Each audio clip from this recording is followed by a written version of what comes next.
Welcome back into the Daily Dose. I'm your host, Jeff Hansen. As always, the show is brought to you by Give'emHellBrigham.com and by CougarSportsInsider.com, part of the 24/7 Sports Network. Thank you to those of you who have already subscribed to the channel. If you haven't done so yet, please do. Please subscribe. Please like this video. Leave a comment. All of those things to fuel the algorithm. That's really what we're all about here. We're about impressing YouTube's algorithm, and your support helps us do our job and impress the YouTube algo. So please fuel the algorithm for us. We appreciate it so much. So thank you for your support. As you can see behind me, I'm not home. This is another hotel edition of the Daily Dose, but that's what we do. We're committed to bringing you the best daily content about BYU athletics that we possibly can. We're looking at things differently than everybody else does. And today we're going to talk about a subject that I think a lot of BYU fans are talking about. We've reached a lot of conclusions. We're talking about a lot of the conclusions of this subject, but we're not really talking about the equations or the formula that are going to get us to that conclusion. We're talking Jay Hill is what we're talking about. And everybody in BYU world universally agrees that Jay Hill is going to improve this defense.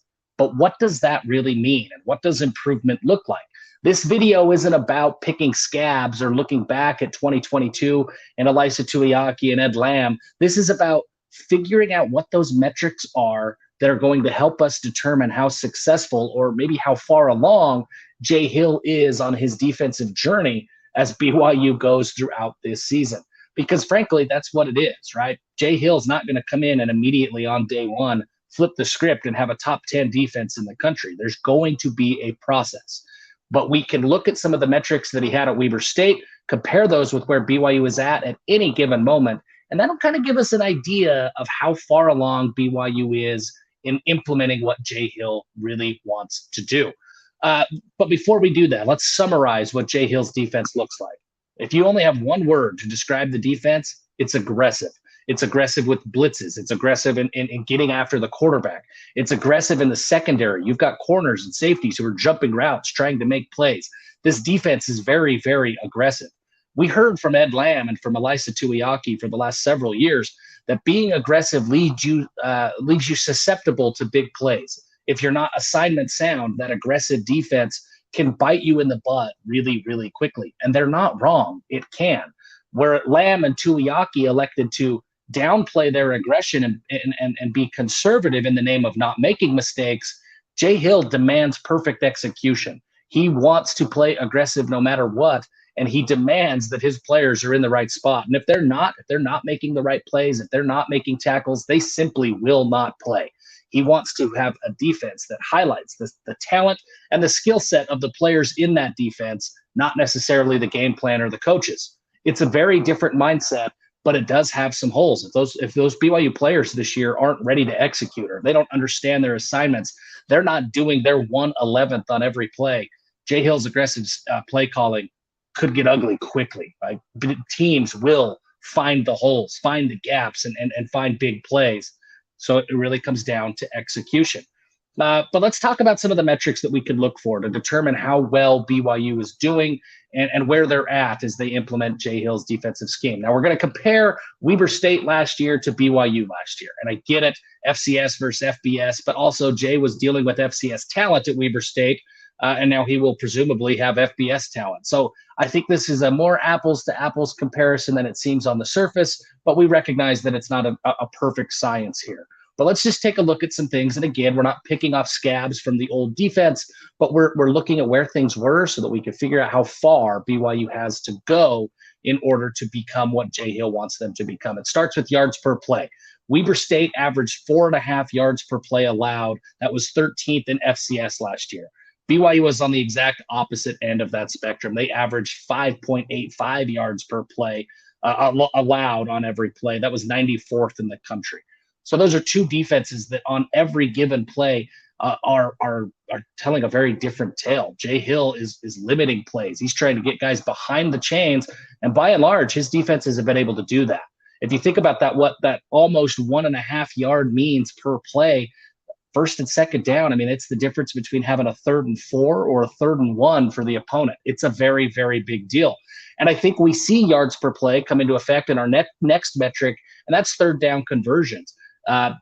Weber State was only allowing 31.3% on third downs. That was fifth best in FCS. 7 out of 10 times that there was a third down, that Weber State defense got off the field.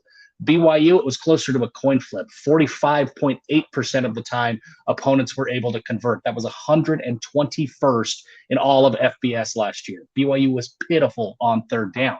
But if you look at that yards per play metric and you start to understand what that means, it makes sense why BYU struggled so much, because they were getting behind the chains on first and second down, and they really didn't stand a chance on third down.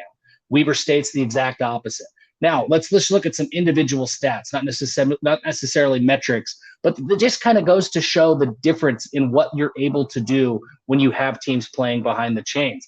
Last year, Weber State, 134 total quarterback hurries compared to BYU's 107. In the secondary, Weber State had 35 pass breakups compared to BYU's 28. Those two things, that is all about being aggressive. Jay Hill's able to send more blitzes. He's able to get his defensive ends off the edge, allow them to go get after the quarterback because they're in more obvious passing down situations. That's the kind of impact that the yards per play, that's the kind of impact that those early downs have. It allowed Weber State's secondary to be more aggressive. It allowed their pass rush to be more aggressive.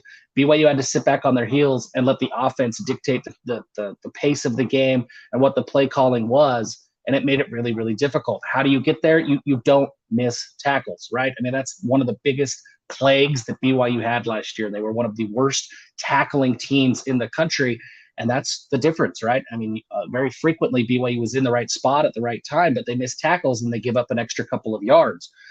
Weber State, they missed 119 total tackles last year. BYU missed 149. That's 30 tackles. That's 3 tackles per game. That's 3 stops per game. That's a big deal when you look at it on the field. BYU will have to be a better tackling team in order for Jay Hill's defense to do what Jay Hill's defensive scheme is designed to do. And finally, stops. We look at our friends at Pro Football Focus. They define stops as any play that results in a failure for the opposing offense. Weber State had 356 stops last year. BYU only had 313.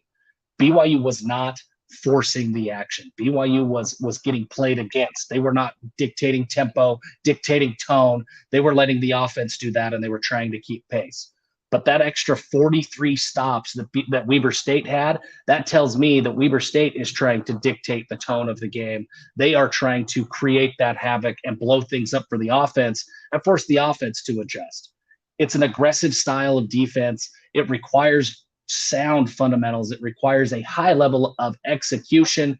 That has not been BYU's strength over the last couple of years. So we'll see how quickly Jay Hill can turn things around with this new defensive coaching staff.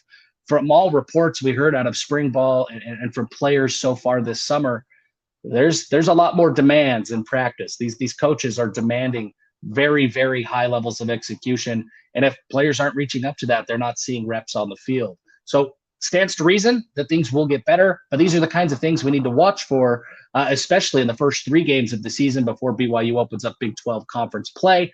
These are the kinds of things we're looking for to really gauge how impactful and how immediate Jay Hill's impact is on the BYU defense. Thank you so much for your support of the show, and until next time, give them hell.